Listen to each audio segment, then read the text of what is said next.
Genius, creativity, ये ऐसे words हैं जो हम सब सुनते हैं, लेकिन क्या कभी सोचा है कि इनका कनेक्शन एक फाइनेंशियल इन्वेस्टमेंट स्ट्रैटेजी से भी हो सकता है? तो चलिए इस कॉन्सेप्ट में थोड़ा डीप डाइव करते हैं और क्रिएटिविटी को एक बिल्कुल अलग नजरिए से समझने की कोशिश करते हैं। तो सवाल ये है, क्रिएटिव लोग स्मार्ट स्टॉक मार्केट इन्वेस्टर्स की तरह आखिर होते कैसे हैं?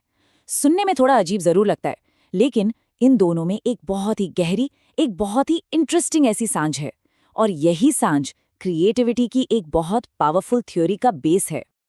और जवाब है एक सिंपल सी strategy, buy low and sell high. जैसे एक इन्वेस्टर अंडरवैल्यूड स्टॉक्स खरीदता है, मतलब ऐसे स्टॉक्स जिनकी वैल्यू कोई समझ नहीं रहा, एवी क्रिएटिव लोग ऐसे आइडियाज में इन्वेस्ट करते हैं जिन्हें कोई पूछ नहीं रहा या जो आउट ऑफ फैशन हो चुके हैं। और जब दुनिया को उन आइडियाज की कीमत समझ आती है, तब तक वो आगे बढ़ चुके होते हैं अगले अंडरवैल्यूड आइडिया की तरफ। तो इस बाय लो सेल हाई स्ट्रैटेजी को आखिर अंजाम देने के लिए क्या क्या चाहिए?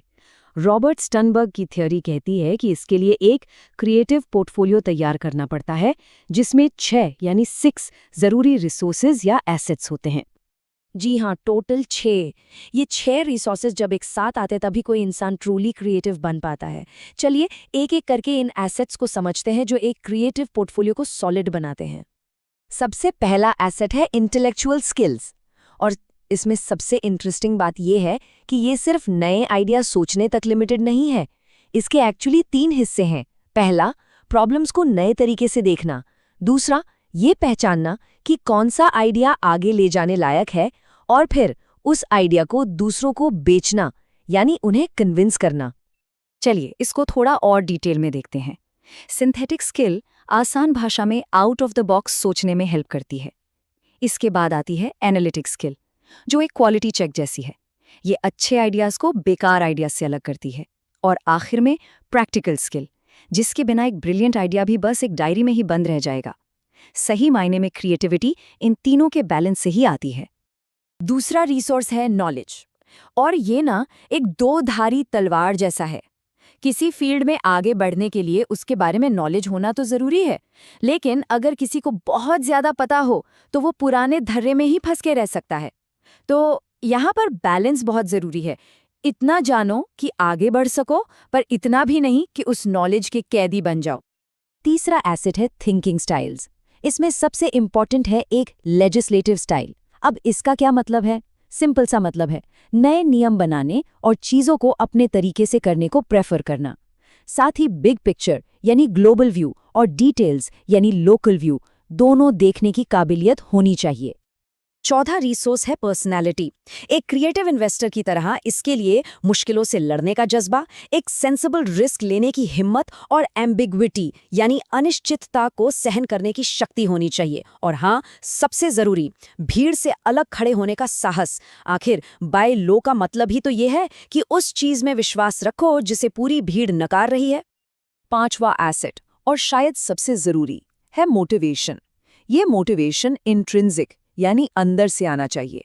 मतलब काम इसलिए नहीं हो रहा कि कोई अवार्ड मिलेगा, बल्कि इसलिए क्योंकि उस काम को करने में मजा आ रहा है।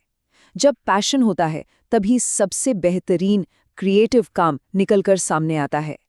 और आखिरी रिसोर्स है एनवायरनमेंट। इसको आप एक इन्वेस्टमेंट के लिए मार्केट कंडीशंस जैसा समझ लीजिए। किसी के पास सबसे अच्छा आइडिया हो सकता है, लेकिन अगर माहौल सपोर्टिव नहीं है, अगर नए कॉन्सेप्ट्स को प्रपोज करने का प्लेटफॉर्म ही नहीं मिलता, तो वो आइडिया कभी ग्रो नहीं कर पाएगा। लेकिन सुनिए, इन 6 रिसोर्सेज का होना ही काफी नहीं है। असली जादू, असली सीक्रेट फॉर्मूला इस बात में है कि ये सब आपस में मिलते कैसे हैं, और इसी को कहते हैं the power of Confluence. Confluence का सीधा सा मतलब है इन 6 रिसोर्सेज का संगम। क्रिएटिविटी इन सभी पार्ट्स का बस एक सिंपल टोटल नहीं है, बल्कि ये सब एक दूसरे से जुड़कर एक दूसरे के असर को कई गुना मल्टीप्लाई कर देते हैं। तो ये कोई सिंपल एडिशन नहीं है कि 2 + 2 4 होते हैं।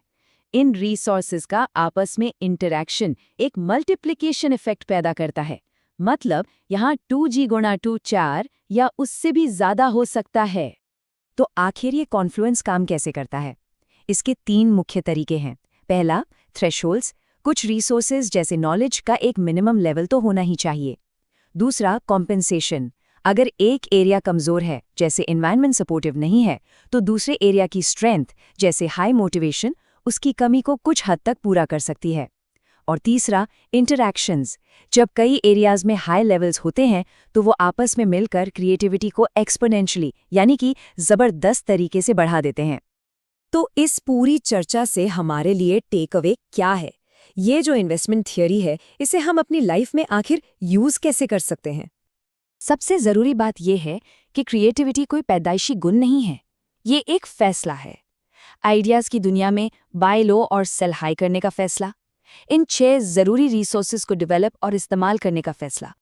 तो अब आखिरी सवाल जो सोचने के लिए है, इस क्रिएटिव पोर्टफोलियो के 6 एसेट्स को देखते हुए वो कौन सा एसेट है जिसे डेवलप करना सबसे पहले शुरू किया जाना चाहिए?